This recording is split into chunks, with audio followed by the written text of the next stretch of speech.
理念，全民發聲。My Radio 2011。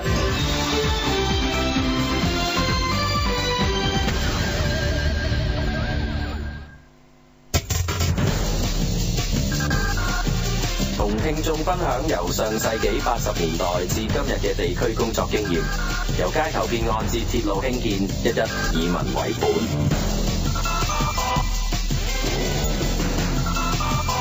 人民力量，主持陳偉業。逢星期五晚10至11點半 ，My Radio 強勢出擊。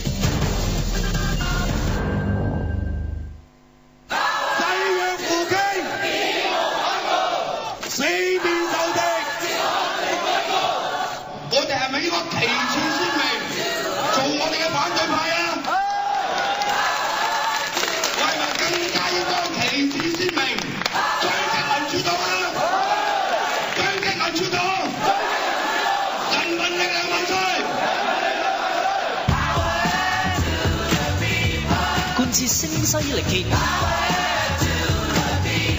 繼續青筋暴現，不平則鳴，只因心係香港。身體力行，隔空發功。黃毓民頻道現在同你剖析政治。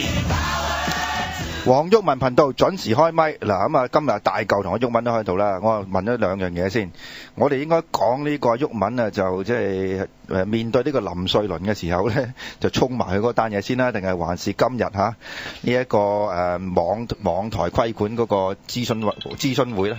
嗰個選管會嘅即係區議會選舉指引嘅諮詢會，嗰個嚴格嚟講應該係咁。咁啊，但係今日大部分咧關心嘅咧就係即係呢個規管電子媒介嘅嗰個選舉指引咧，就而家擴及去呢個互聯網電視同埋互聯網電台。咁我喺呢個城市論壇咧講過呢單嘢㗎啦。咁喺我哋節目度咧亦都有講過呢單嘢，即係之荒謬咧，即係我諗都真係。嗱，呢個就證明咗選管會咧，佢嚴格上嚟講，作為一個獨立嘅機構咧，已經係成為政府嘅即係呢個政治嘅工具，係嘛？其實就林瑞麟話事，係嘛？咁因為林瑞麟咧，佢嗰個政制及內地事務局係管選舉委員會，但係選管會咧就係一個獨立嘅機構嚟嘅，係嘛？所以個主席係法官嚟嘅，係嘛？之前就彭建基，再之前就胡國興，係咪個法官嚟嘅？就係因為佢要保持佢嗰個獨立啊嘛。但係而家你睇佢嗰個做法咧，即係包括啲傳媒嘅報導都話政府要將個選舉指引咪關政府咩事？就係選管會啊嘛，佢噏都噏錯㗎。咁但係又冇錯喎，真係政府要去做啊。係嘛？即係一早有消息。係啊，唔係一早，即係唔係嚴格上嚟講嗰個，即係如果你講政治正確咁樣噏，唔政治正確咁，但係實際上係真係原來係真係正確嘅喎，原來真係政府要佢咁做喎。咁你選管會咪變咗個即係政治工具咯？嗱，今日咧有幾百人嘅喺嗰個社區會堂嗰度。唔係，我睇咗好好笑，我睇到好犀利㗎嘛，好犀利。嗰個人網個即係動員真係好犀利。咁所以老蕭自己都去啊嘛，今日係咪？咁我哋人民力量都好多個啦，紫荊旅俠都去埋，紫荊旅俠都去埋。唔係嗰個真嘅定流嘅先？呢個梗係呢個 A 貨，呢個 A 貨紫荊旅俠啲身材會差唔多，話爭好遠。哇！你咁樣講嘢啊！你真係打得少愛明喺度聽緊呢個節目㗎。喂，你唔好爆佢，啲人喺度估緊係邊個？你真係打得少咁樣講嘢。係咁都有7、8成嘅，都7、8成。咁啊得，俾你補鑊。唔係真哥有佢7、8成，係啦，你應該咁樣講，俾你補鑊啊！即係愛明姐真係唔好意思，我哋即係有怪莫怪，爆咗佢啊！有怪莫怪，有怪莫怪，啲老人家唔識世界。啲網民仲喺度估緊，有啲話係，有啲話唔係。我仲諗住出獎金，有獎問答。周秀羅啊，嗰個係真係。你冇睇嗰啲娛樂新聞啊？阿一哥揾咗周秀羅做紫荊旅俠啊！我哋上2個禮拜已經講啦，開始係咪？啲網民好嘢，啲網民即刻諗咗一幕就係紫荊旅俠剪呢個林公公，跟住有啲網民話佢都冇嘅，你剪咩啫？大鬥真係。今日咧嗰個場面咧，大家睇到啦，即係幾乎係一面倒㗎啦，係咪？即係冇人會贊成呢個做法。咁啊，黃洋達嗰番説話咧，哇！我估唔到啊，呢個阿達哥又咁激喎，真係。佢今日真係講得幾好啊，我有睇嗰個片段。咁啊，其他嗰啲都個個都有文有路㗎，係咪？你即係你睇嗰個法官咧，即係講句難聽啲，真係戇狗狗啊！你睇佢真係戇狗狗㗎，你明唔明？咪一般法官好多係咁嘅處理呢啲咁嘅政治場合。你睇佢都唔知自己做緊乜，喺度講緊乜㗎？你知唔知啊？喂，真係大鑊㗎喎！你明唔明啊？係嘛？咁所以你話即係唔係政治工具啊？你話即係你揾把槍對住我個頭啊！我都話呢個即係選管會係一個政治工具啦。呢個馮驊法官又變咗政治工具啦。喂，你做法官嘅唔該你啦。法官係終身職嘅，冇人可以炒你魷魚嘅，啱唔啱啊？點解法官要終身職咧？係咪？好簡單噶嘛，個道理就係咪？你又要維持個司法獨立啊嘛，所以一定係冇人可以喐到你嘅，行政干預唔到你嘅。你而家好明顯就俾個行政干預你，你話唔係，咁你唔識，咁佢叫你咁樣做，咁咪即係行政干預你啦，啱唔啱？你都唔識，你就係開嗰個咁嘅即係諮詢會，你都答唔到問題，你係完全莫賴。係咪？一個法官就變咗個白痴喺呢個問題上，佢仲夠膽答喺呢方面咧，我真係冇你哋嘅有咁多專門嘅知識。法官未必一定要對嗰個問題熟㗎喎，法官好多時咧聽晒正辯兩方，即係你嗰個嘅正方咧就提供啲資料證據俾佢，咁所以第日呢啲咁嘅聽證會咧要請埋林瑞麟俾意見個法官啊。嗱，佢今日都有啲選舉委員會嗰啲人喺度㗎嘛，你明唔明啊？嗱，今日即係如果你呢個諮詢會。你認為你要開一個咁嘅諮詢會，跟住就到6月22號就截止，咁啊只開一次。嗱，呢個係過去咧選管會發表啲選舉指引嘅時候都係咁樣做嘅，行禮如儀一次叫你啲人俾意見。嗱，我想同大家講下咧，以前啲選舉指引嘅諮詢會咧，咁家陣冇人嘅，同埋唔會咁樣面到嘅，係冇人啊，直情係冇人去嘅，你明唔明啊？係冇人去添啊！喂，你而家今次講緊係幾百人喎，咁你呢啲意見你唔聽？咁你跟住落嚟就要照實行喺年底嗰度，咁你話呢個咁嘅政府係咪可以叫佢仆街咧？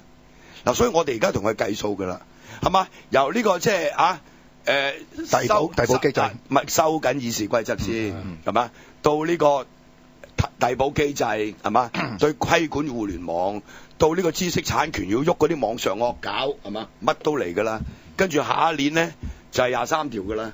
嗱，呢啲咧個源頭係咩咧？個源頭就係你民主黨支持政改方案，俾佢打開個缺口。你民主黨一支持政改方案，成個泛民主派4分5裂。你唔係一個強而有力嘅反抗陣營，政府驚你有牙而家。你唔係佢抽我水又鬧我民主黨，條一定關你事啦，大佬，係嘛？就係舊年6月嗱1年啫嘛，舊年6月20幾25號通過呢個政改方案之後，而家出現嘅一連串喺政治上、言論自由上面嘅收緊，你話同你民主黨呢一個咁嘅賊黨冇關？咪你好似好簡單，星期3係嘛？呢個林公公呢個撲街係咪1、2讀呢一個嘅替補方案？冇人嘈嘅，冇人喺度嘅，成個民主黨後面冇人喺度嘅，一個人都冇，係嘛？公民黨就好些少多幾個人，係嘛？咁所以即係你講成個民主，唔係呢班議員點解你要選佢出嚟咧？各位朋友，一個咁重要嘅憲制嘅改革。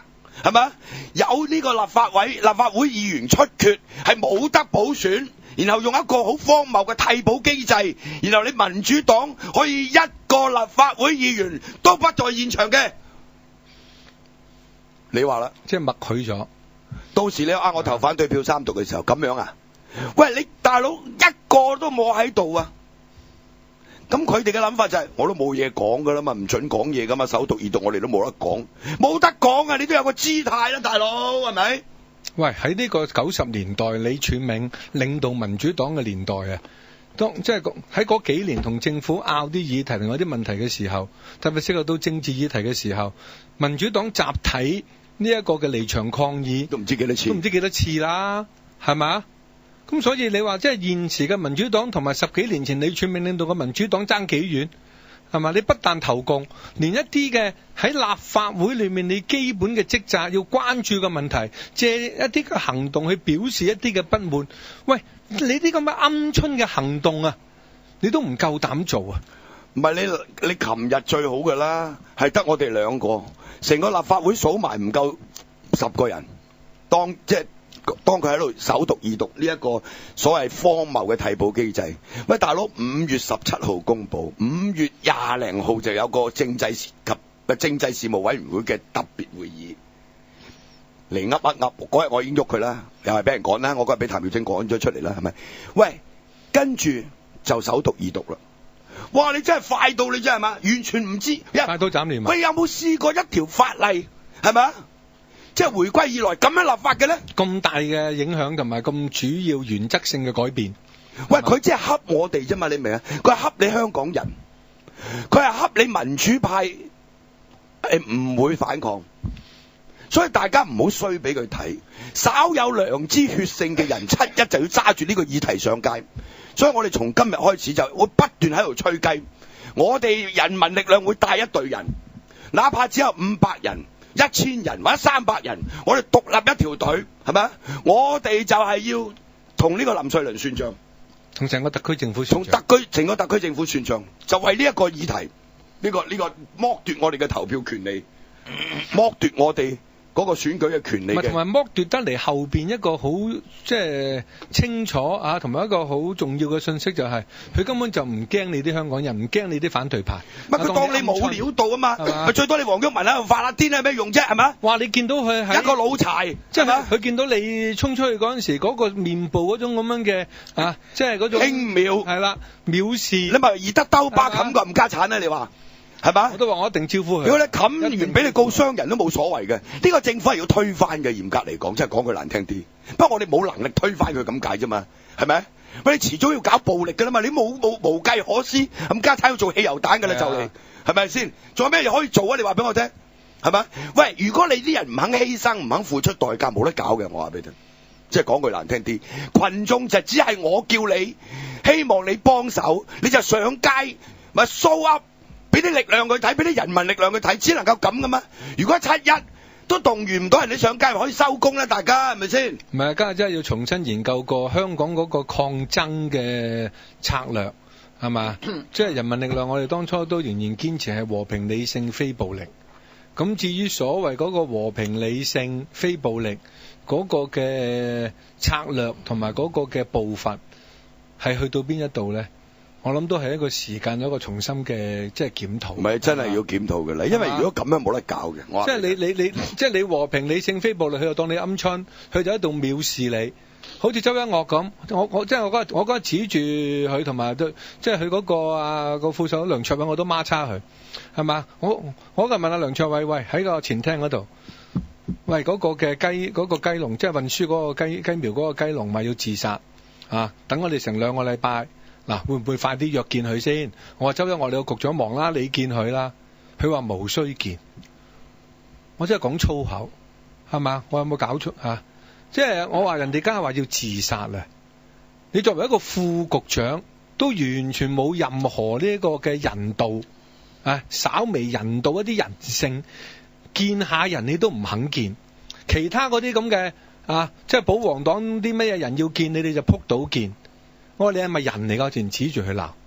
我話我第日唔揼你，我就唔即係我就唔係人，係嘛？你話加呢啲咁嘅政府，啲人民要自殺，你在權即係當權嘅高官、局長、副局長，抽啲時間去見呢個人，了解下佢點解要自殺。你可以話直情拒絕見。唔係佢係好清楚點解，係因為佢個政策令到佢要自殺啊嘛。係啊，你一定要講清楚啊嘛，唔係因為自殺關我叉事咩？係咪？咁就因為佢要趕絕啲雞籠，就趕絕埋嗰啲即係去運送雞苗嗰啲人，做運輸嗰啲人都趕絕埋。喂，剩翻3幾個你都唔俾錢啊嘛？你明唔明？嗰幾個係完全冇得賠啊嘛。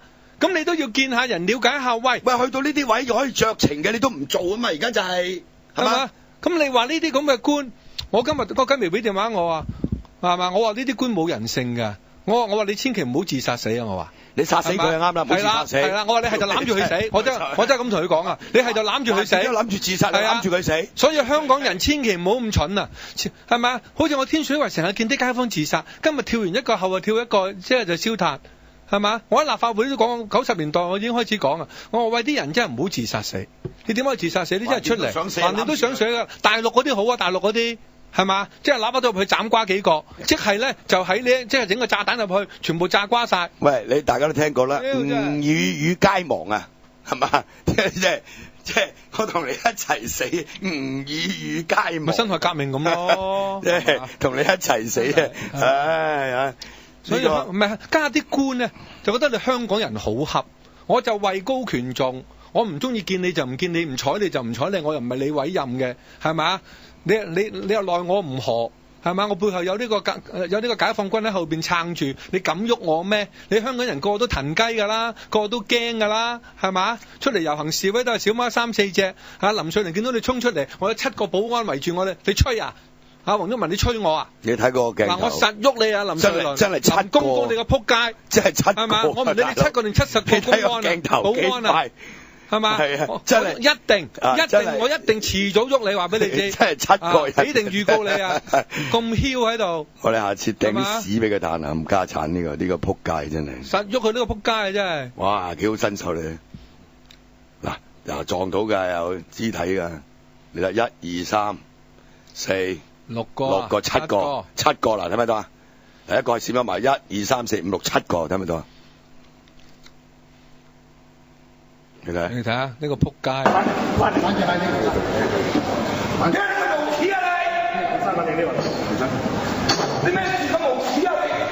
林瑞麟，你個賤人！黃毓民議員請盡快離開。你唔好箍我啊！反正你攞條腰好痛㗎，請盡快離開。而家要升級好呢個賤人啊！請盡快離開，黃毓民議員。剝奪我哋嘅投票權利，特區政府可恥！你個狗老婆，你個賤人，話俾我一定會放過你，我一定會放過你。我宣布休會。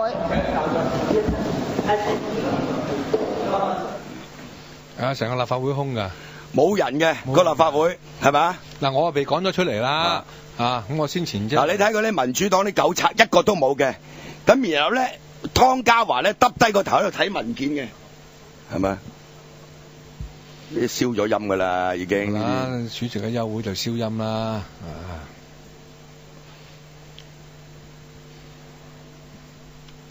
即係香港咁落去咧，真係好悲哀嘅，係嘛？即係你家下政府呢個共產黨嗰個嘅金光圈係咁樣縮，係嘛？哇！大佬，你當年孫悟空俾個如來佛祖箍住個金光圈真係一個人都冇。真係，唉！我頭先計多咗10個都冇。咪公民黨有多幾個坐喺度咯，3個咯。就算我趕出去嗰時候都冇乜人啦。一個民主黨嘅人都冇。係啊，一個咁重要嘅法案嘅首讀二讀，係咪？你睇下。唔係，你可以遲啲咧，可以播翻我講嘢，即係嗰一段後邊完全空晒嘅，係嘛？咁第日叫啲網民咧，即係揀翻嗰幾段播翻出嚟。而家呢段片除咗喺人網度，周圍都有，你知唔知啊？唉。呢段片啊，係咪啊？咁你即係請離開，喺度狗噏，喺度。翻嚟㗎啦，佢應該燒就燒晒嘅。OK，遲些少啦。咁嗱，即係你睇到家下香港咧，嗱，即係係過去嗰20多年咧，由呢一個嘅所謂88直選開始啊，即係爭取呢啲民主運動同埋呢啲咁嘅抗爭運動咧。好多時香港市民係好關注嘅時間，二讀嘅時間，亦都係人民嘅時間啊！主席，人民係有權利嘅時間啊！家下局長係剝奪香港主席，我唔會聽呢個局長喺度狗噏喺度辯論，我會離場抗議。主席，你唔使講我出嚟，荒謬絕倫。局長請繼續。呢個係無恥嘅局長啊！你睇後邊空咗。陳偉業議員請離開。陳偉業議員請離開呢個會議廳。空曬嗰啲位。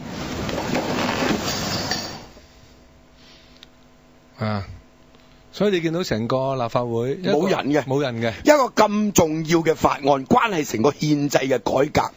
你嗰班民主派狗賊家產一個都冇，民主黨。哇！到6·4上台咧，就個企喺度揮手啦，係嘛？係咪？呢啲行禮如儀嗰啲，即係大家真係要認清呢啲人嘅嘴臉，真係唔係講笑，唔係話我哋同佢有仇，有啲人你同佢有私人恩怨，我同佢有咩私人恩怨啫？係咪先？我同你何俊仁有咩私人恩怨，同劉慧卿咪私人恩怨啫？係咪？喂，呢啲係香港好重要嘅一個歷史時刻。政府就分一個嘅法案剝奪香港市民嘅選舉嘅權利同埋被選嘅權利，係嘛？一個咁重要嘅更改，歷史性上咧喺政制改革上係一個好重要嘅。連個抗議聲音都冇嘅喺立法會裏邊。你可以俾佢一讀二讀嗰陣時咧，哇！成紮撲街民主黨嗰啲人咧，全部唔喺度嘅。你咩意思啊？唔係，所以呢段片咧要不斷播。喂，好似大家睇到，好似呢班民主黨所謂民選議員喂，冚家產一個咁重要嘅一個法案嘅首讀二讀，竟然一個人都冇喺度嘅。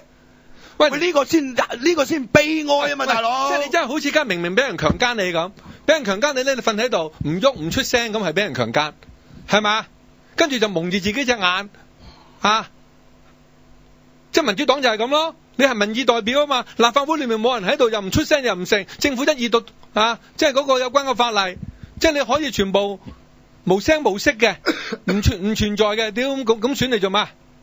你個民意代表個責任去咗邊啊？唔係最離譜，你唔同意我哋呢種做法，你唔夠膽好似我哋咁激，或者你笑我哋，又或者話我哋做數乜都得。喂，你都要抗議噶嘛，大佬，你都要在場。咁離場抗議咯，李柱銘試過好多次啦，當年你企起身離場抗議 walk out， 係咪講兩句？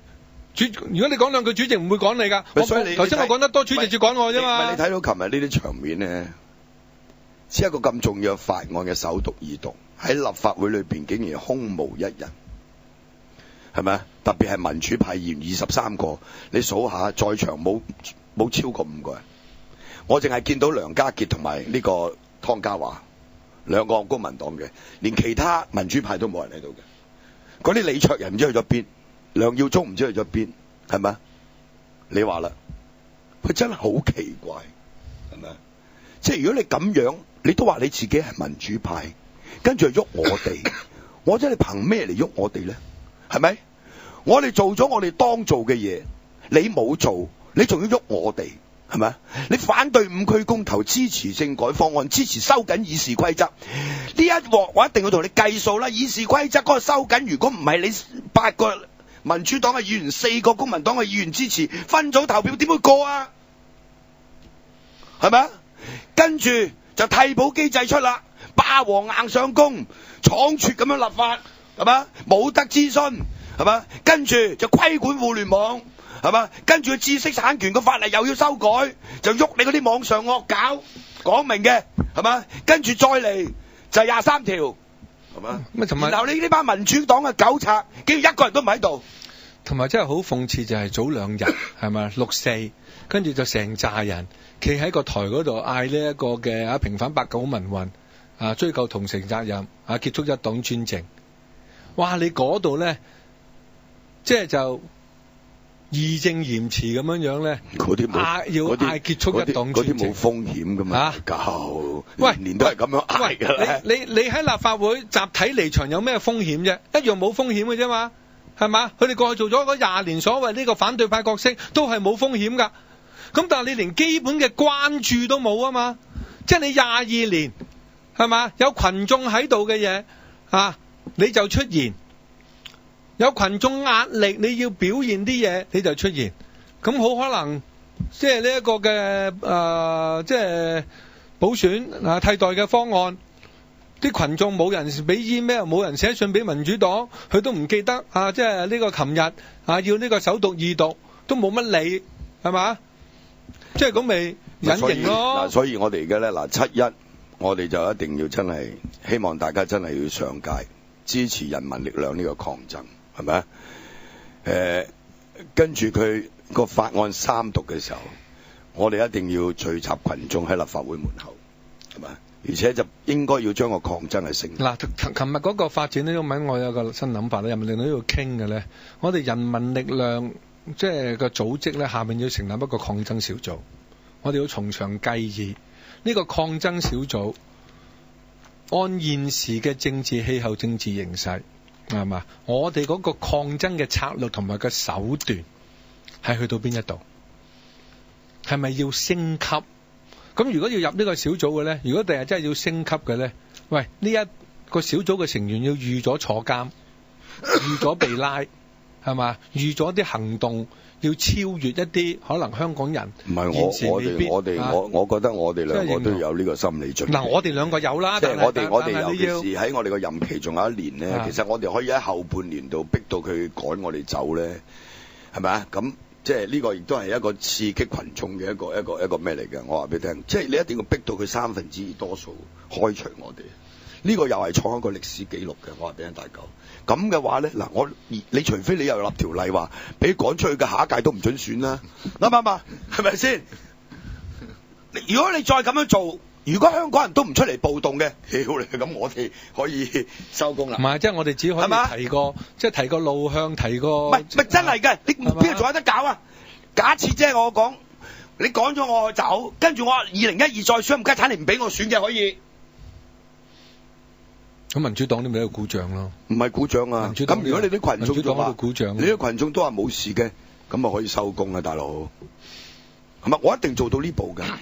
你唔做到呢步，你做咩可以做咧？而家你話俾我聽。唔係，究竟香港人民作為香港人，即係你哋究竟想點啊？我想點咧？你個容忍程度去到邊啊？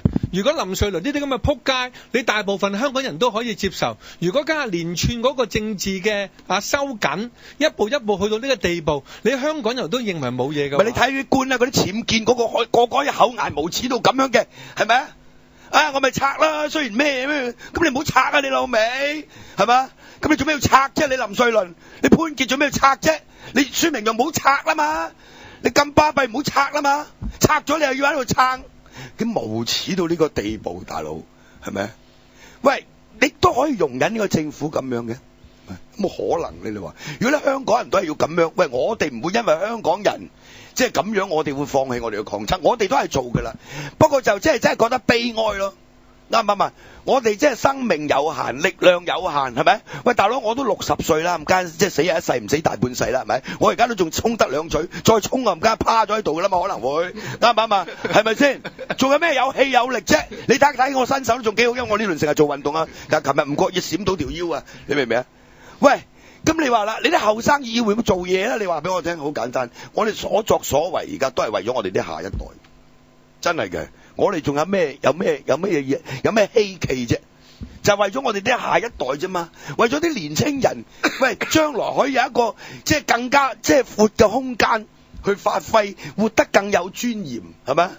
我哋有咩所謂啫？我哋鬥爭咗幾十年啦，同共產黨係咪？咩委屈咩壓力都受過啦。但係你呢班後生仔而家又冇出路，咪前途一片茫然，你都唔起嚟抗爭，係咪？一定要懟冧個政府㗎啦，講句難聽啲，啱唔啱？仲有邊一條路可以行咧？係咪？法不自重，你喺最近去北角差館嗰啲踢保事件，你咪知咯。你人多，佢就吹你唔脹㗎啦嘛，啱唔啱？所以我係鼓勵啲青年人去做呢啲嘢㗎，係咪先？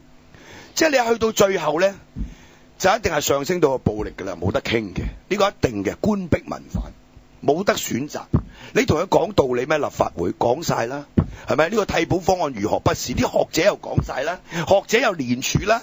你要話民意好清晰嘅，就係我要堵塞你呢個所謂公投嘅漏洞，赤裸裸咁樣講㗎喎，你明唔明啊？就係為咗專係為咗一樣嘢嘅啫。喂，如果你為咗堵塞呢個漏洞，你咪可以度一條橋，就唔俾嗰啲辭職嘅人再選咯。你都冇可能去剝奪其他嗰啲唔係因為辭職，可能因為病故，可能係因為即係刑事嘅罪行，可能因為其他原因而令到嗰個議席出缺，而選民係有權作一個新嘅選擇噶嘛。所以呢種咁嘅倒行逆施，佢可以堂而皇之，係嘛？老鳳係嘛？霸王硬上弓，快靚正去立法，你吹佢唔脹，係咪？咁你唉都無奈啦，係咪？佢人多過我哋，咁又點啫？咁係嘛？如果大家咁樣認命咧，即係我哋就冇說話好講。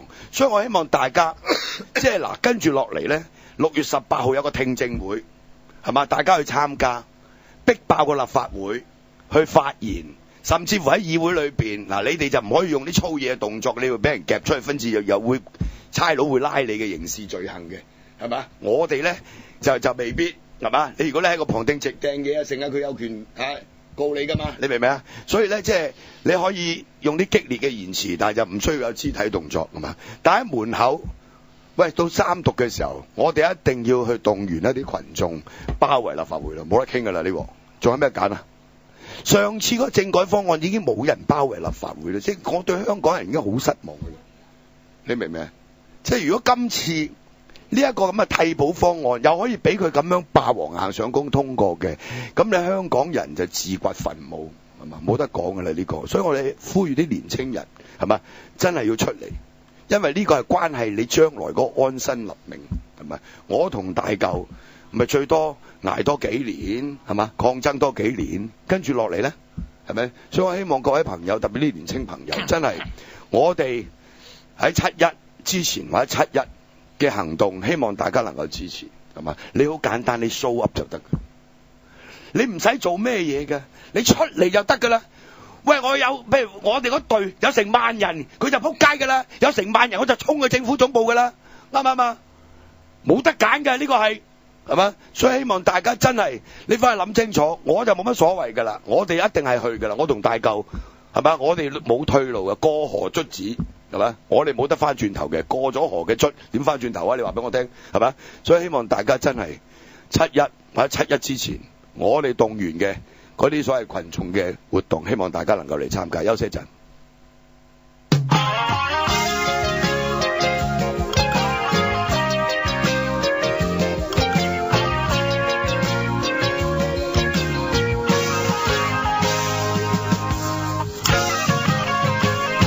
佢為人無聊返工等放工，時時蛇王喐啲炸胃痛，隨時頭暈傷風腳滑凍，放假俾佢即刻通街供，求人同情抓款幾百種，時時同人搲水當贈送，每次到佢出錢嗌肉痛，送嘢俾個 girlfriend 出手重，佢成條搞風搞雨掘尾窿，隨時等炒攞慣大信封。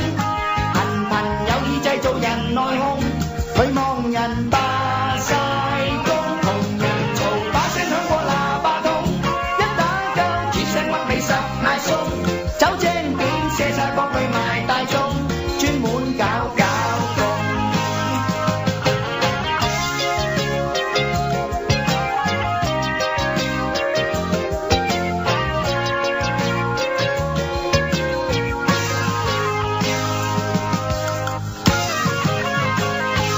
時時同人打牌轉博懵，明明人球卡窿佢話碰，詐詐諦諦偷睇四面空，佢最中意周身喐喐共，平時同人請飲緊肚空，同台人人乾杯佢食餸，次次同人猜妹冇話中，到尾梗要打包幾斤重，佢成條搞風搞雨掘尾窿，隨時等炒攞慣大信封。有意製造人內訌，佢望人霸晒工，同人嘈把聲響過喇叭筒，一打交絕聲屈尾十嗌餸，走精片卸晒國內賣大眾，專門搞工。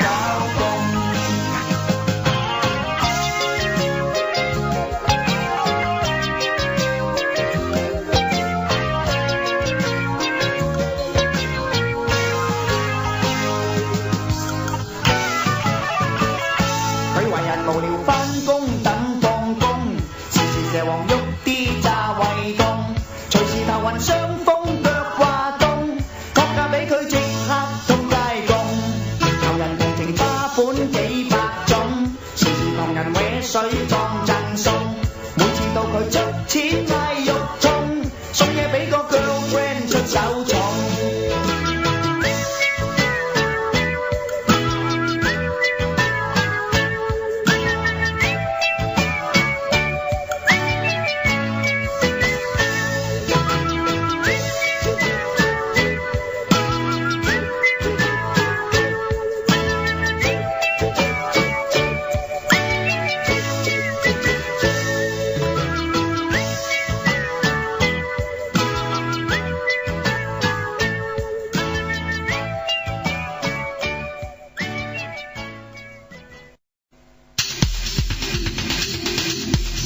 共同理念，全民發聲 ，My Radio 2011。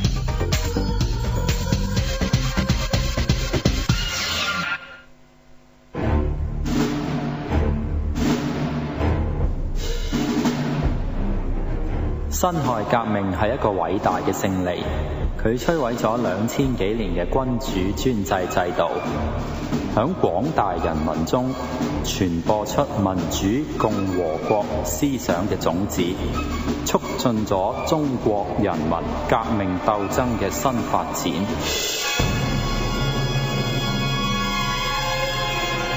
辛亥百年話滄桑，逢星期二晚10點至11點半，主持麥業成、謝義方。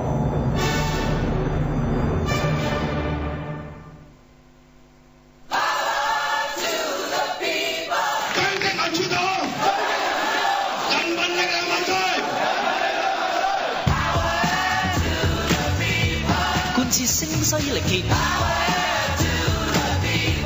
繼續青筋暴現，不平則鳴，只因心係香港。身體力行，隔空發功，黃毓民頻道現在同你剖析政治。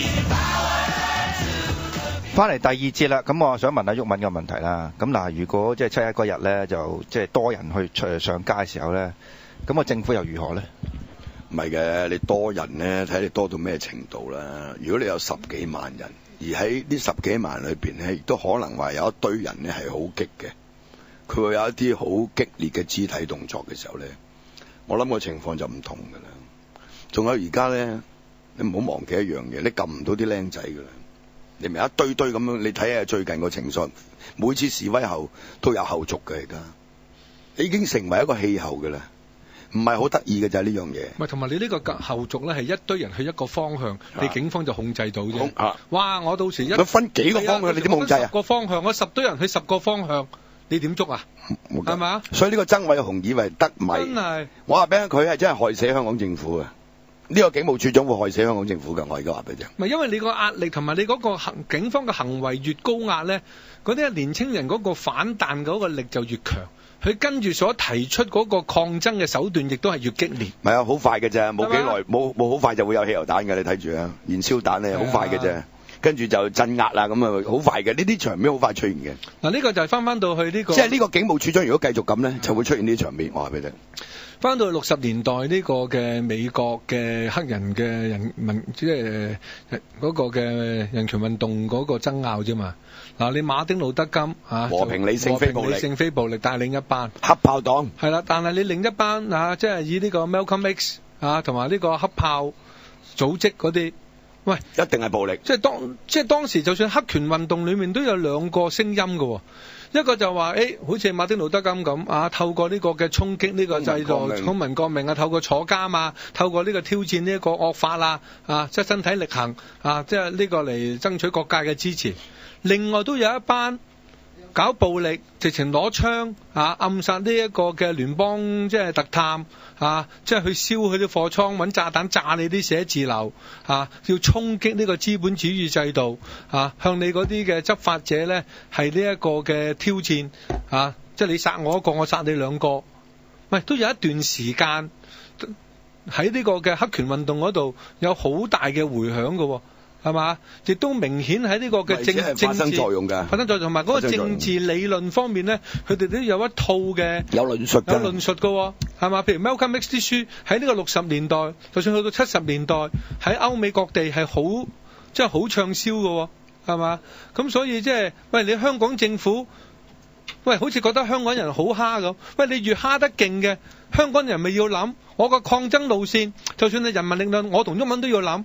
喂，我哋用和平理性非暴力，係咪已經到一個完全絕望嘅階段呢？係嘛？如果你香港政府逼到我個決定就係和平理性非暴力係一個絕望嘅階段嘅話，我要諗我係咪提升嗰個嘅抗爭路線㗎咯？升級係嘛？即係等同呢個John Locke講啫嘛。當你嗰個政府係個嘅即係殘暴嘅政府嘅時候，我就可以革命㗎啦嘛，我有權推翻你㗎啦嘛。我推翻就唔係和平理性非暴力㗎咯。係嘛？即係你最近睇下陳雲寫啲嘢咪咯，嗰啲叫勇武啊，呢啲唔係暴力啊。阿陳雲話呢種叫勇武啊，係嘛？同埋陳雲認為暴力係必須嘅，大佬。喂，好似嗰個好似運雞苗嗰個啫嘛。喂，我自殺你都唔理我，點解我要自殺啊？我唔攬住你死，我咪好蠢？係咪咁講啊？咁所以你啲官你要諗，你唔好舒服慣咗咧，好似你拎個炸彈，就以為好威。呢個炸彈你有機會炸瓜自己嘅，話俾你知。唔好喺度即係咁輕佻啊，係嘛？公共行政其實好危險嘅，公共行政管得好受人民愛戴，你公共行政做得差，俾人民仇視你嗰陣時啊，一個人仇視你就攞你命啊！隨時。其實我上次都有提到咧，即係馬丁路德金或者甘地嗰個所謂公民抗命嗰和平理性非暴力嘅，即係佢嗰個論述咧，當時即係亦都有好多人反對嘅，因為你係將自己顯露喺個暴力底下嘛。一個政府本身就係一個暴力，你然後你用一種和平理性非暴力去對付暴力，你明唔明啊？即係呢種係好，即係你係永遠係弱勢嘅，咁你就但係個道德張力啊，係講呢樣嘢啫嘛。但係到嗰個暴力咧，即係道德對佢完全冇約制能力嘅時候，你就完全暴露喺一個暴力底下噶啦嘛。所以極其吊詭嘅就係馬丁路德金又好，甘地好，都係死於暴力噶嘛。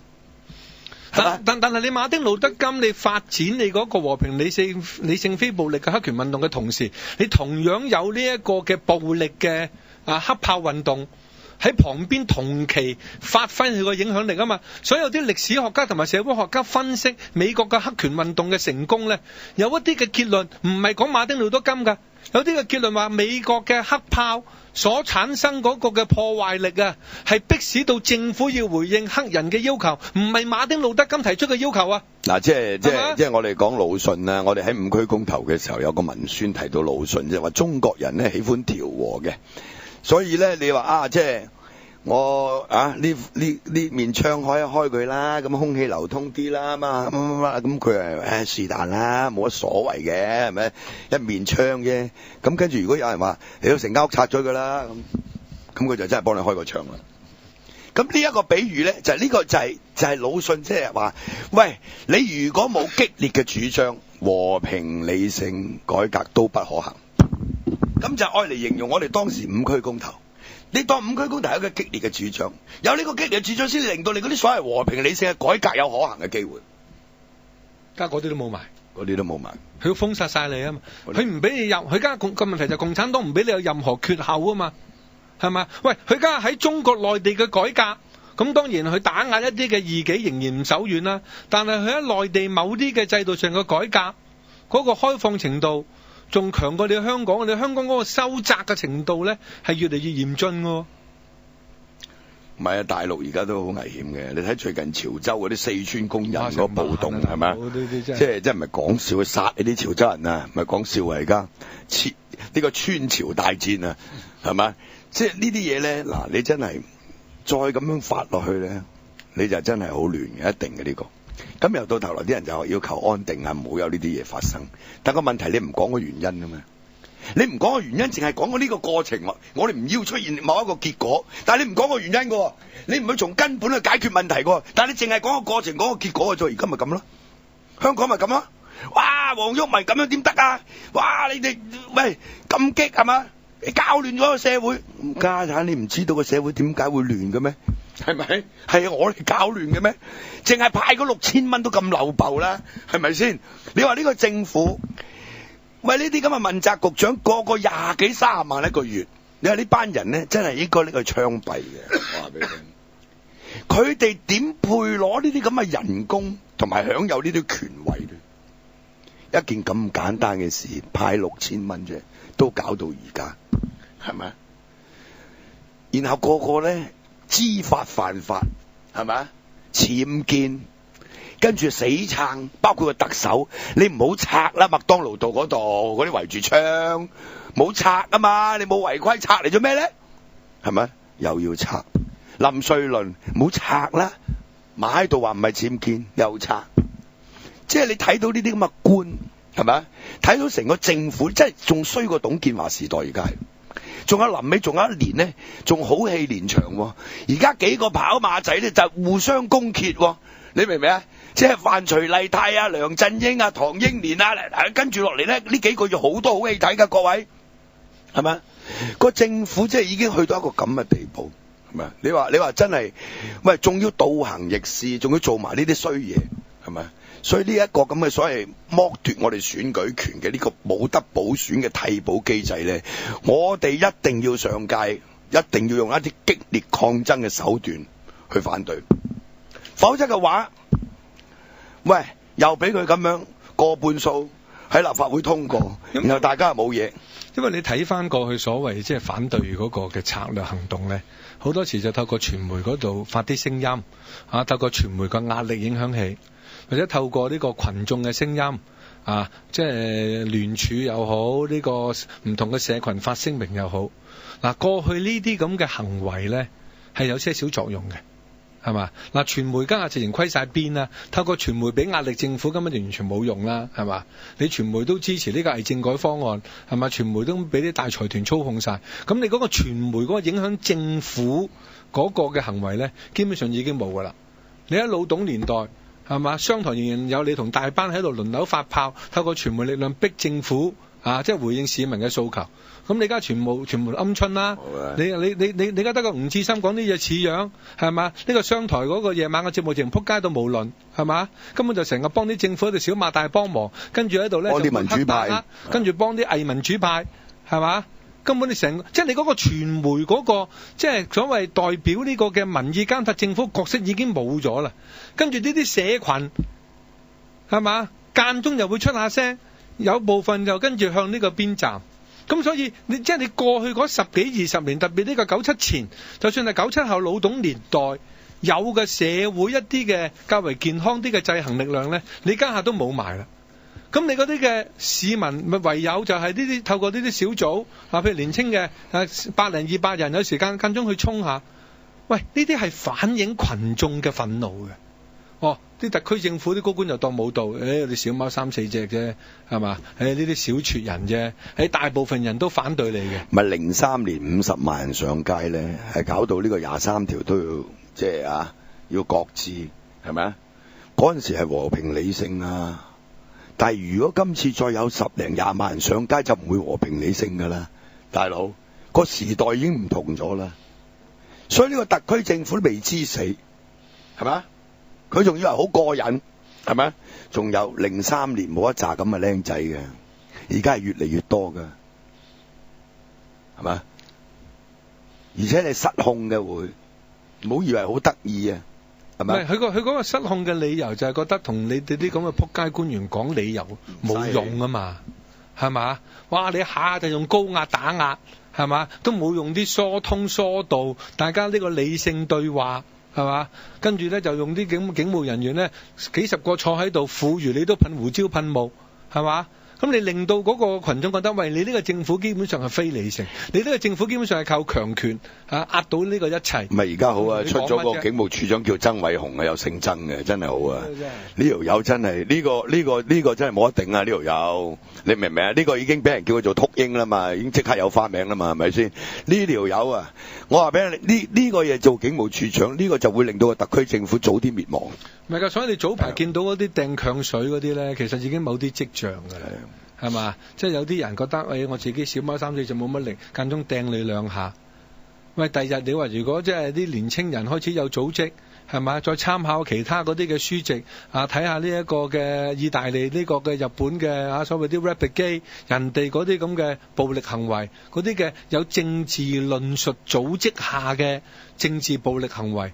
話大佬當年意大利總理都俾呢個 rapid 機呢個嘅俘虜跟住崩瓜咗呢個橫屍街頭你總理都俾人崩瓜，大佬意大利係咪喺呢個70年代所以你香港政府啲官員唔好喺度咁沙塵白霍咧，喺度囂張目中無人而家官逼民反㗎啦，你咁樣落去即係真係嘅。你而家你好簡單，我哋即係立法會有時覺得即係提嗰啲議案。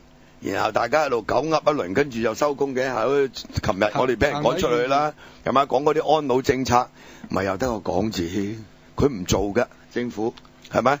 喂，嗰啲全部執我哋口水尾㗎啦，講啲老人家輪宿位輪到死有4000幾人，最早係我哋講㗎啦，啱唔啱啊？而家個個揸住喺度講啦，係咪？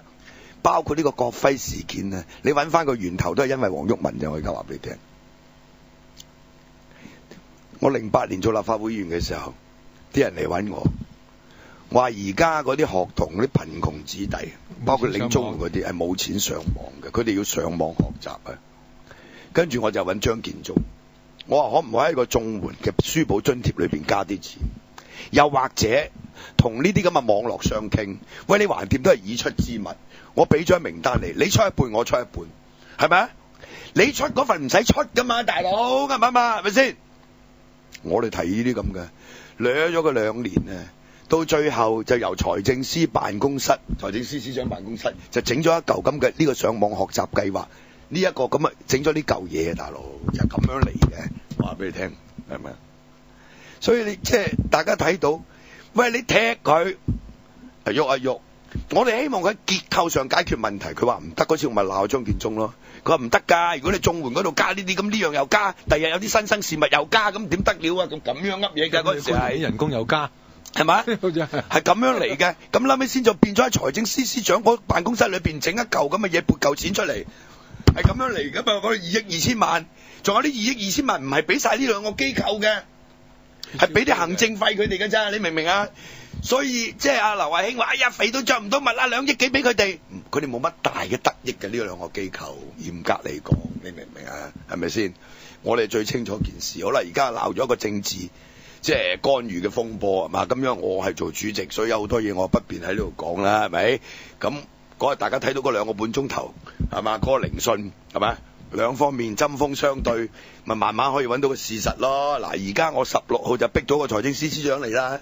所以你何秀蘭小姐就唔好話我拖延啦，唔好話我比建制更建制啊，大佬！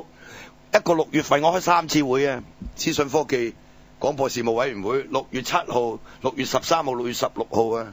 6月13號本嚟就擺咗個議程，又繼續講國徽事件，就諗住抽咗原來嗰個議程，將6月13號變成一個特別會議，繼續講多次。咁但係請阿財爺嚟，財爺話唔得閒，咁我問佢幾時得閒，佢話16號可以得，咁而家揾16號晏晝等佢4點鐘。佢而家一定要嚟啊，冇得唔嚟啊！你唔嚟，你盞我開多幾次會嘅咋？你明唔明啊？所以個6月16號財政司司長一定要嚟資訊科技廣播事務委員會解話，點解你屬意呢個互聯網專業協會？係嘛？算唔算係政治干預？咁唔該大家講清楚佢啦，係嘛？嗱，我嘅估計咧，啲泛民議員就一定會提出用呢個權力及特權法案成立專責委員會嘅。咁但係投票咧，我而家同大家預告都好啦，輸梗係嘛？係輸梗啊！因為建制派已經集齊人馬同你死過啊！你喺嗰個資訊科技事務委員會咧，你又唔夠人哋人多，喺呢度投你又輸。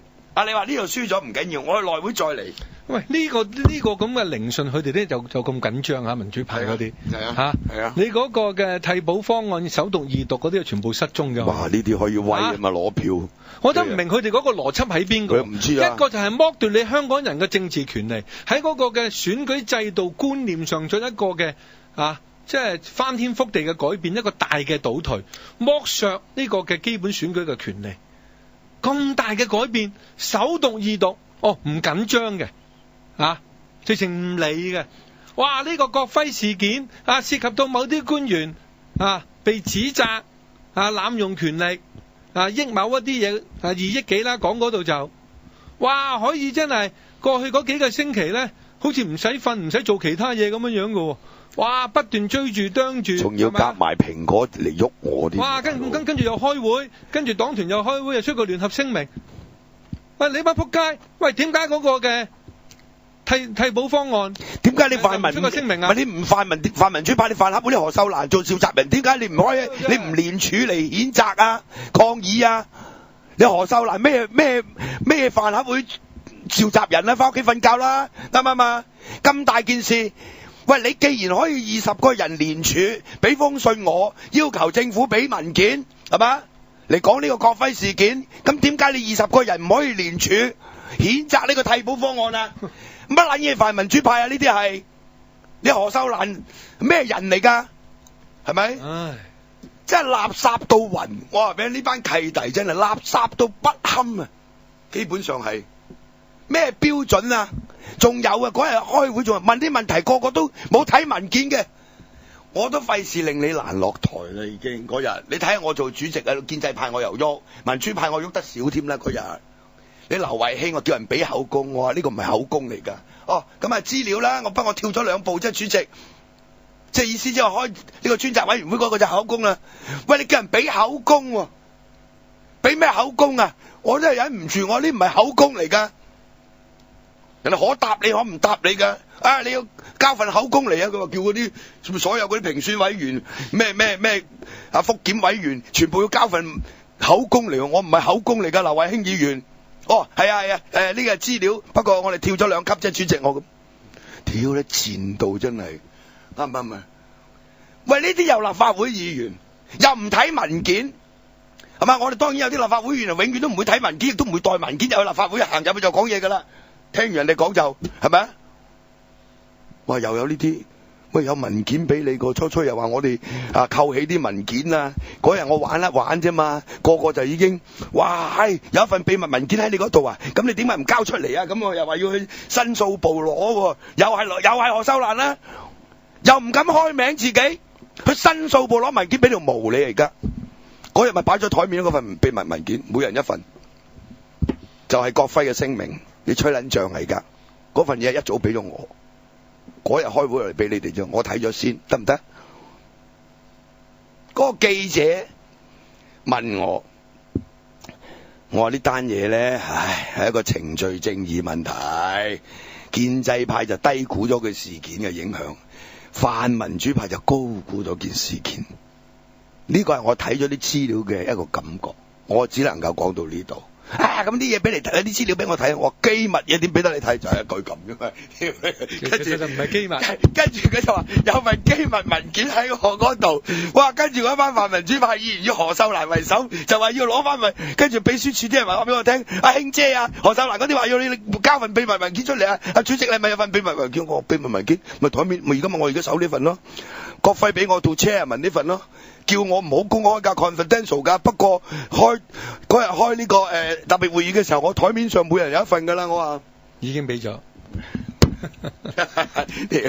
玩一玩你啫，就個氣急敗壞，即係啲班數又低，屌你又串又要搞我邊有位俾你入啊，大佬，你真係疏疏地嘅真係。所以頭先大嚿真係提醒咗我，喂，你20個人聯署俾封信，我又政府又要求交文件，俾壓力係咪？又啱啱好似話如果我唔做就又幫政府，跟住同人哋講我比保皇黨更保皇黨，咁都噏得出㗎？唔該睇你同我一齊出去打林瑞麟啦，你老母。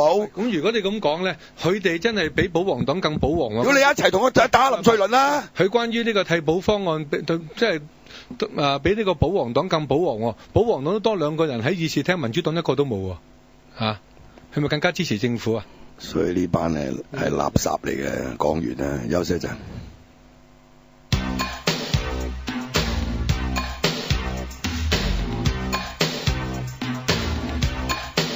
成和敗努力嘗試，人若有志應該不怕遲。誰人在我未為意，成就靠真本事。做個真的漢子，承擔起苦痛更失意。投入要我願意，全力幹要幹的事。誰用的意扮誠意，行動算了，不必多砌詞。迷人是這份情意，誰沒有傷心往事？做個真的漢子，人終歸總要死一次。無謂要我說道理，豪傑也許本瘋子。同做個血性男兒，願到世間闖一次。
同理念，全民發聲。My Radio 2011。等我唞埋呢幾個月啦，係嘛？我喺留咗邊路啤嘅樣，真係好驚，俾我放下假先得㗎。唔係，但係你要講下，你唔好一開始就已經講到跳得好遠，講下又話已經講自己咩可以過啲好舒適嘅生活。唔係舒適啊，即係唔好俾消費主義蠶食。係啦，咁首先就講下你一聽呢啲咁嘅消費主義呢啲咁樣嘅廢話咧，咁你已經知道呢啲嘢叫左婆嚟，嗰啲左婆嚟，咁係同我唔啱嘅。咁呢度又畫條線㗎啦，即係嗰邊啲左婆我中意，左翼人士。以身犯險，全民發聲，活化城市論壇，提升正面品味。逢星期3晚10點至11點半 ，My Radio 有馬草黎、劉墉、星士醫生，城市再論壇。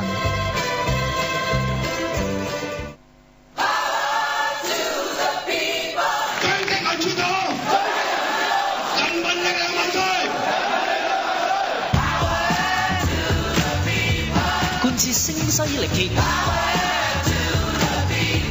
繼續青筋暴現，不平則鳴，只因心係香港。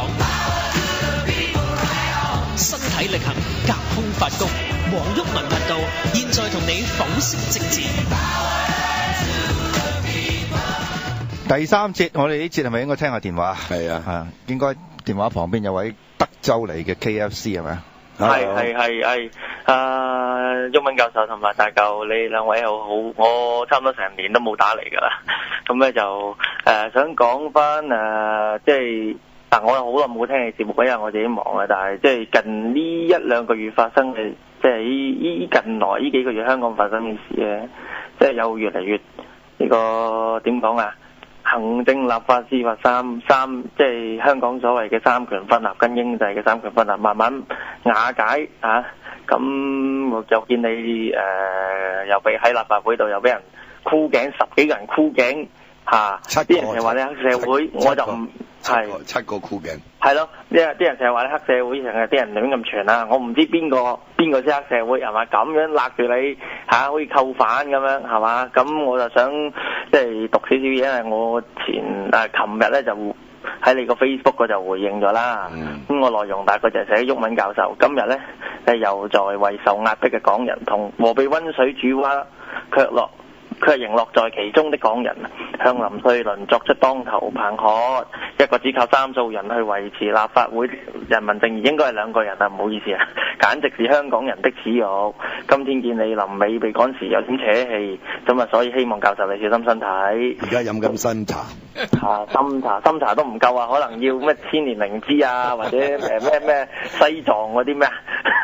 咁啊，所以雖然我因香港的困局中嘅悶局就生厭，而開始少聽咗節目啦，同埋發言嘅嚇。咁但係咧，我 KFC 始終都係 KFC 對你默默支持咧，出言獻策，小弟必定繼續。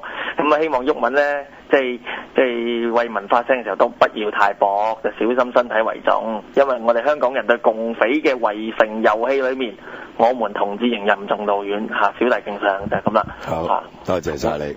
係咯，多謝你嘅鼓勵，多謝晒，係咯。講起黑社會，我最近睇咗部電影叫做《Find Me Guilty》，有冇睇過呢部戲？呢部戲係08年，其實講美國喺呢個70年代嘅時候，呢個新澤西州個法院咧審一件即係黑社會團伙啊！而家共產黨嗰個講法，即係有組織犯罪，佢嗰條法例叫做 RICO 啊 ，RICO 啊。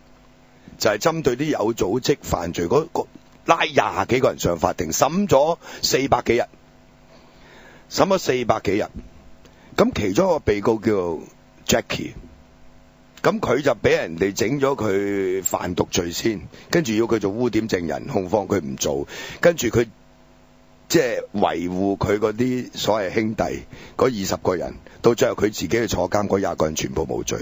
佢喺個法院裏邊呢，係被告兼自己做律師，去質問嗰啲污點證人，將每一個污點證人都擊破，令到啲陪審員感動，所有嘅被告都冇罪，佢一個人去坐監。咁呢部戲呢，就你睇到原來控方先係黑社會，好過癮㗎！呢部電影係真人真事，叫做 Find Me Guilty。咁喺嗰個法院上邊咧，刻咗一個拉丁文，譯做英文咧就係叫做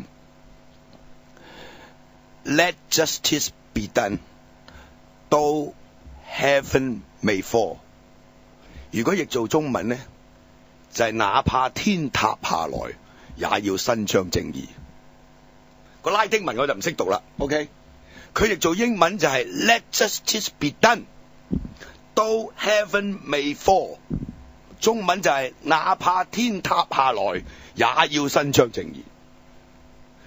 成部戲嘅精神就喺呢度，然後咧黑嘅白嘅，白嘅係黑嘅，成部戲就係咁，叫做 Find Me Guilty， 好好嘢。咪叫阿老蕭拍翻到香港版都好啊。Find Me Guilty，即係中文嗰個片名叫做判我有罪啊。OK， 我哋遲早咧就會喺立法會裏邊咧被判有罪，就判我有罪 ，Find Me Guilty。OK， 冇咁樣咧，就你冇得搞，基本上係。我相信離呢個都不遠。Find Me Guilty， 即係遲啲立法會透過2/3嘅議員投票咧，即係呢個保皇黨加埋民主黨夾埋都差唔多夠嘅咧，咁啊踢我哋兩個出去㗎啦，遲早嘅啫。好，聽聽陳生嘅電話。陳生到你。係你兩位主持你哋好啊。我睇咗一排呢個立法會又開會咧咁我個小市民嚟講，我覺得立法會係點樣樣？開個會而家香港政府個嗰個架構咁，而家完全係停頓晒嘅，咁任何一攋大鑊咧，會全部出嚟自己自保僭建又好，乜都好，宣公又好個個要自保咁立法會係點樣樣咧我覺得立法會咧就幾個說話可以形容到你哋立法會點禍港殃民就兩大黨兩個最大嘅黨禍港殃民啦，唔好講邊個啦，唔好講個別議員啦仲有嗰啲牛鬼蛇神嗰啲民協職工盟同埋嗰啲街工咁佢做乜嘢嘅咧？你哋真係唔好以為我哋各位市民真係唔好以為佢為你哋做嘢我哋要做乜嘢咧？佢哋個個議員就偷市民過中產嘅生活仲有一樣嘢會唔去開㗎，好多都有啲議員，我唔係好明點立法會咁多年唔去管制嗰啲會唔去開嗰啲咁嗰啲議員咧，個個要黐人工雖然嗰啲人唔係話淨聽嗰7幾萬蚊開飯你嗰啲霍震霆又好，你嗰3點不露嘅嗰啲人點解會咁樣？我唔係好明喂，香港政府錢嚟嗰樣嘢，我自己唔知就唔好做議員佢唔係真心為香港社會做呢個必然㗎仲有你嗰啲自由黨20蚊，我唔20蚊㗎，我支持24蚊㗎，20蚊就仆街，24蚊唔折當你自己幾個嗰幾個好自為之啦咁仲有一個公民黨啦係嘛，咁就叫正氣㗎啦係嘛，咁多大狀，我想請問有冇為嗰一單官司係為公義而打㗎佢哋？啱唔啱我講得啱我哋小市民睇一個立法會咁樣，睇個政府咁樣未來咧，我希望各位市民咧，而家政府停頓咗，立法會咁樣希望我哋爭取自己嘅權利，亦都爭取你嘅下一代嗰個權利過往佢哋過去嚟講，80年代嘅父母，佢哋嘅社會安定係唔知乜嘢叫做權利㗎，因為佢自己唔識爭取，佢根本個質素嘅問題。好啦，咁下一代而家知少少嘅話，好啦，佢哋亦都話唔好搞咁多啦咁樣。咁佢哋知唔知乜嘢叫權利？個人權利啦？如果你而家中港嘅嗰個咪咁頻繁打工都喺大陸嘅，如果你嘅家人或者你嘅朋友家人受到人權剝削剝削你個人權利發生事你先走去揾立法會議員咧，又話立法做唔到嘢，幫唔到你請問你哋自己喺個社會有冇爭取自己個人權利？唔好講話用社會爭取個人權利，係你自己個人權利你唔去爭取，發生事你就揾人哋，話鬧呢個鬧嗰個，我咪淨係識嘈嘅啫，陳會識廢嘅啫做唔到嘢嘅咁，我想請問佢兩個識廢識嘈，咁你咪睇睇民建聯幫唔幫你咯？大陸溝通渠道做唔做到嘢？話明禍港殃民兩大黨仲有佢哋嗰啲咁嘅青年團喺城市論壇遮遮掩掩快遮住個樣知唔知自己樣衰㗎？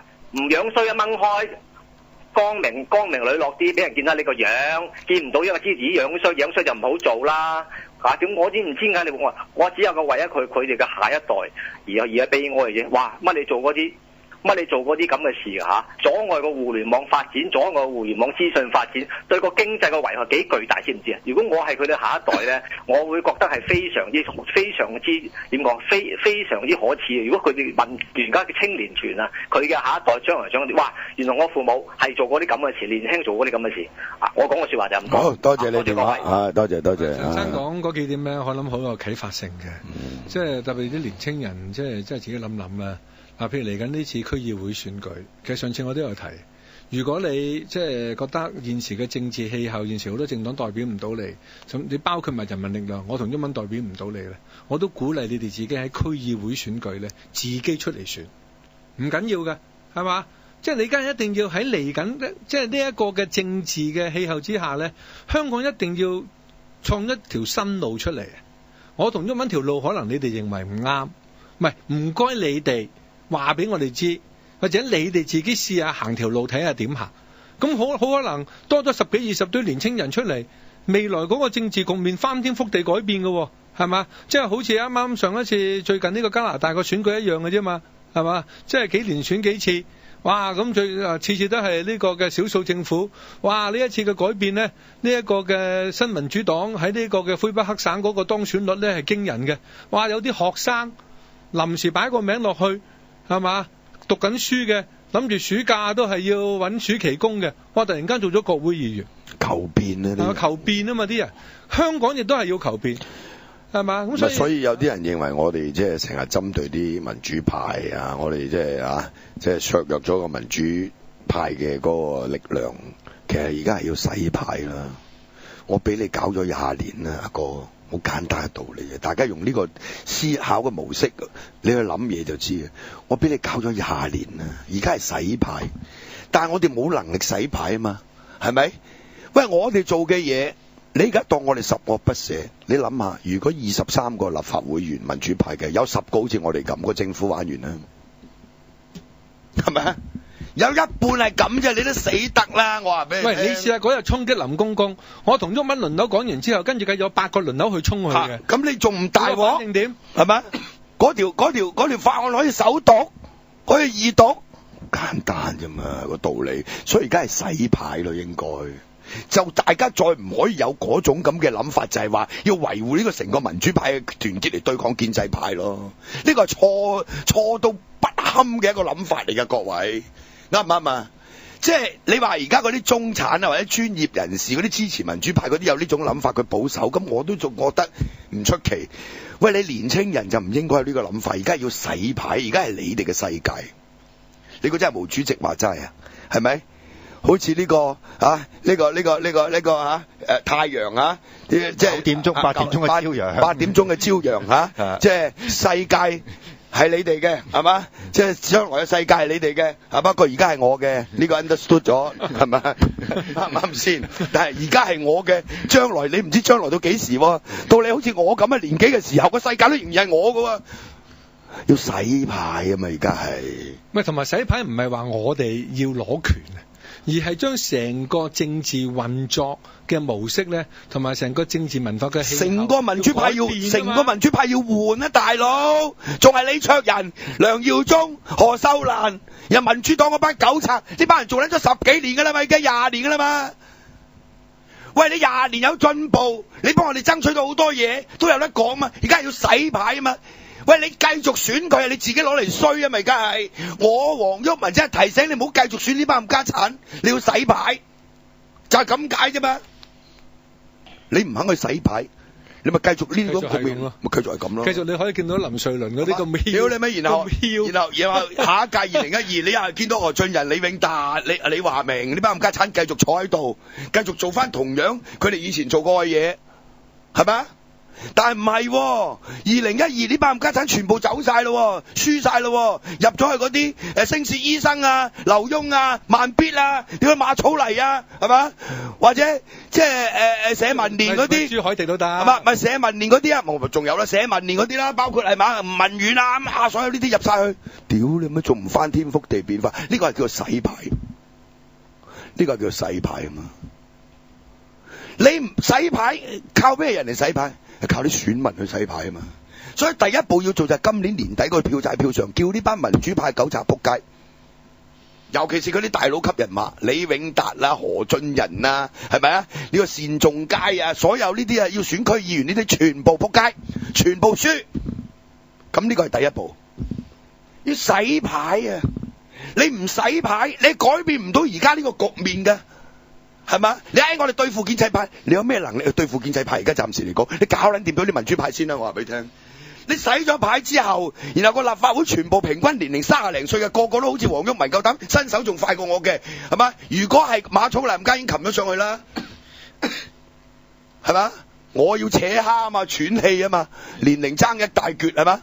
咁你話如果全部都係呢啲，喂呢個政府仲可唔可以好似而家咁過分呢？嗱，呢個道理係好簡單嘅，大家如果都唔明，咁啊真係冇得講。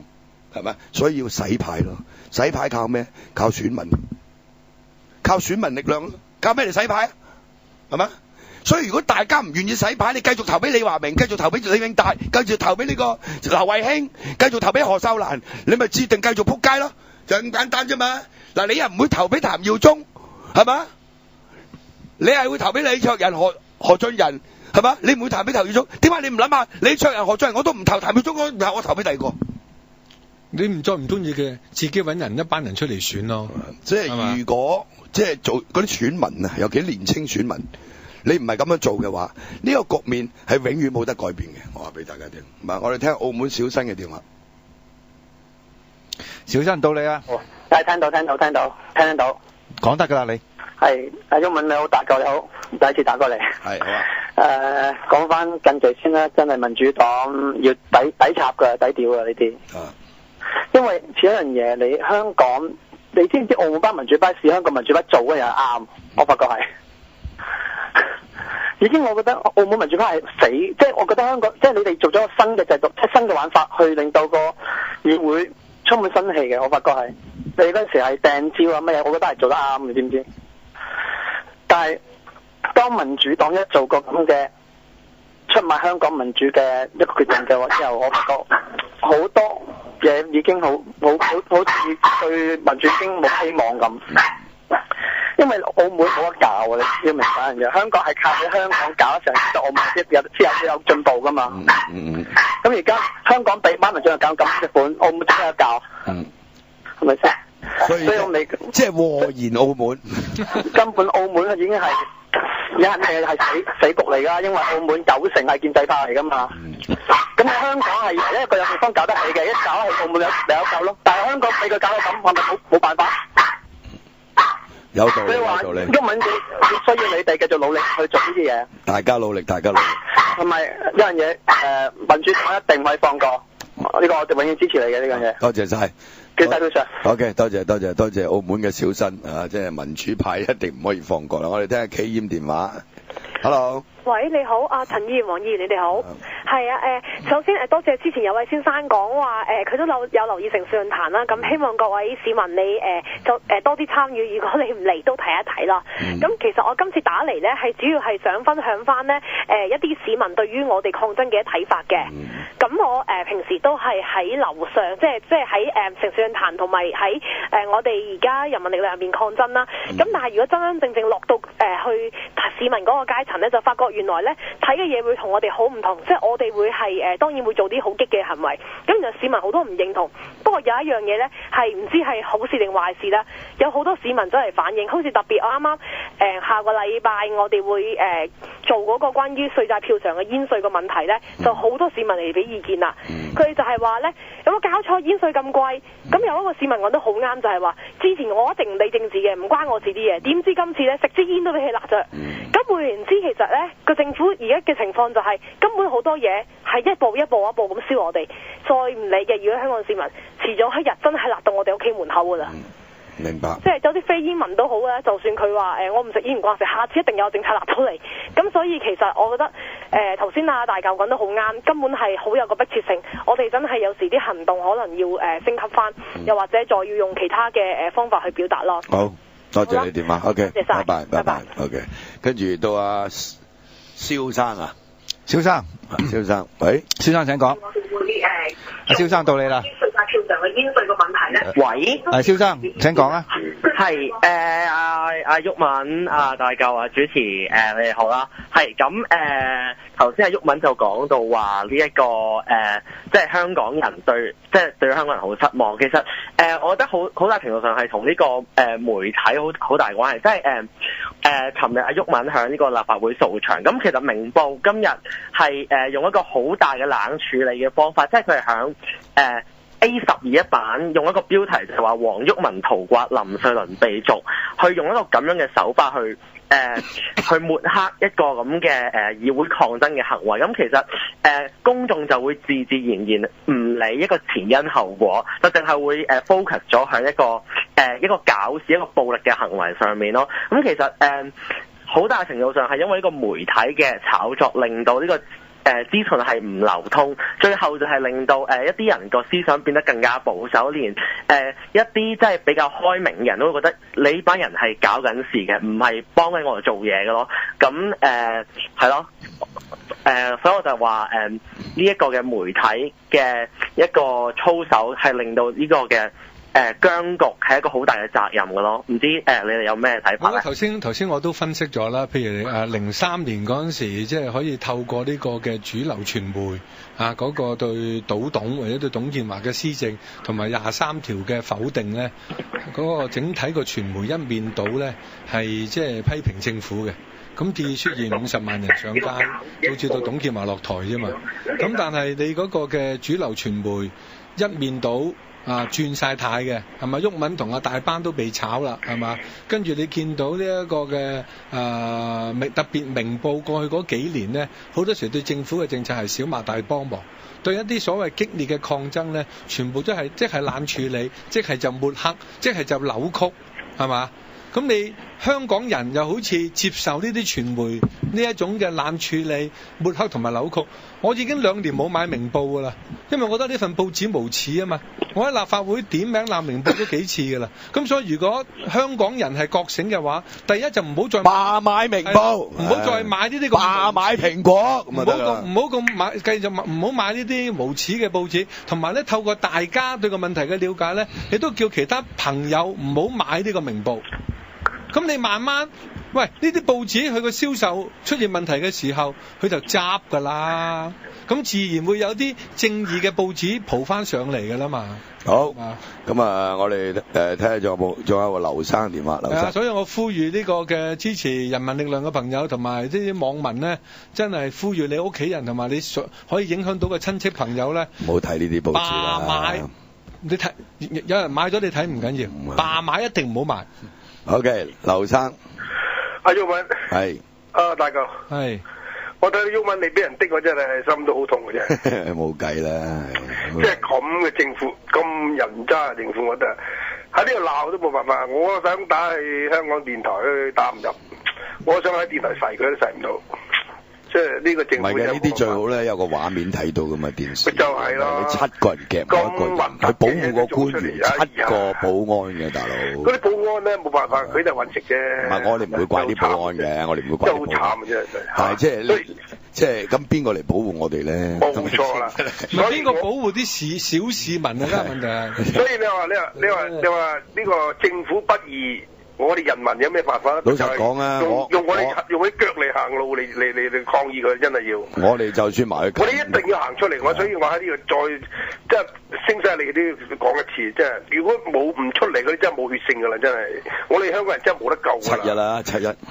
7日係一個關頭，但係都要做多啲嘢。而家呢個政府真係唔做多嘢，佢都好似當我哋死㗎啦，真係。即係我睇見而家真係好火滾。你睇個6·4已經搞得咁核突嘅嘢做出嚟，你真係喂咁核突嘅呢全世界睇到㗎，呢啲唔係話當人傻嘅啫嘛，係嘛？呢啲係好嚴肅嘅問題。會6·4我哋香港人嚟講係呢個刺嚟嘅。封你幾個入口啊，都夠膽做啊！呢條刺嚟㗎，呢條刺嚟㗎，共產黨都唔出聲啦。我頭先都講啦，呢個警務處長好啊，佢會加速嗰個政府嘅滅亡嘅。我話俾你聽，呢一個曾偉雄，所以3個都姓曾嘅就真係，即係成個特區政府就敗喺幾個姓曾嘅手上。我都唔想講粗口，其實即係毓民你講啦，唔好講啦，唔中意。真係火棍呢條友唔插佢啊！即係你當唔係人嘅真係。呢啲人點喂？你喂俾少啲人性出嚟好唔好啊？香港始終有個我哋有自由空氣可以吸到啊！如果大陸真係俾人拉晒，你聽而家真係喂，而家好在有互聯網嘅，譬如我哋嗰啲片咧，有人可以放上個互聯網。如果唔係你仲仆街咧，電視嘅直播呢啲人係俾人睇到，跟住啲新聞咧就剪一段出嚟。我同你講啊，呢個香港呢死得啊！真係我唔怪啊！阿毓民你鬧啊黎智英呢咁嘅賤人咧，真係呢個淫賤雙周刊呢個真係我一個朋友都鬧佢。你千祈唔好買呢啲淫賤雙周刊呢個真係。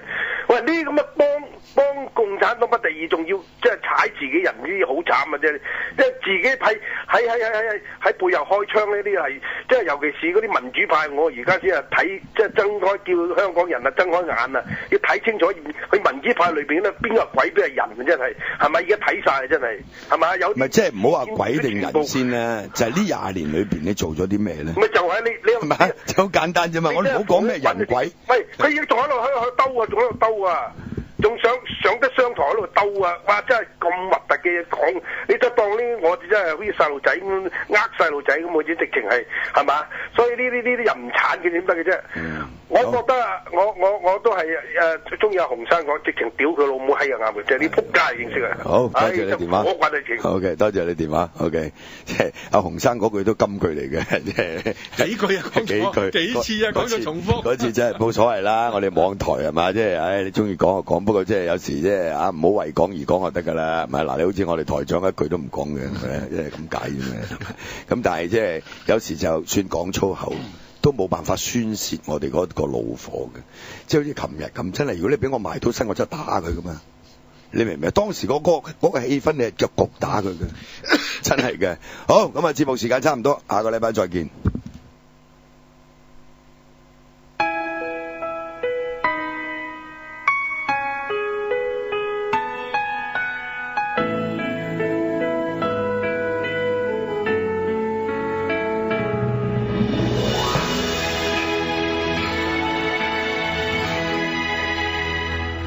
习惯幕起幕落，总以为明天还很多，没想到这笑脸会让我难过。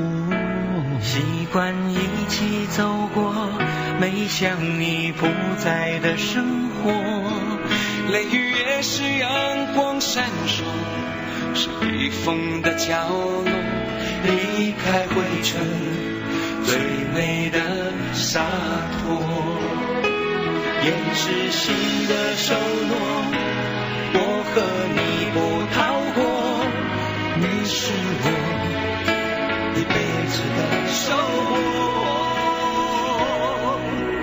难说再见，你的微笑滴落在我眼前。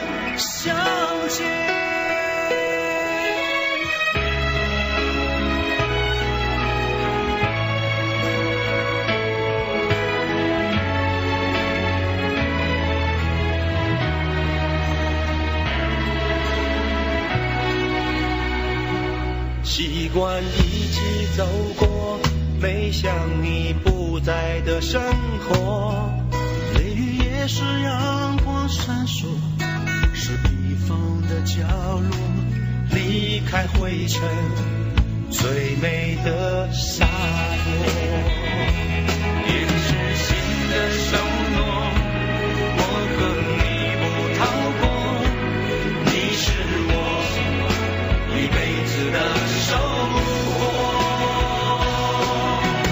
难说再见，你的微笑滴落在我眼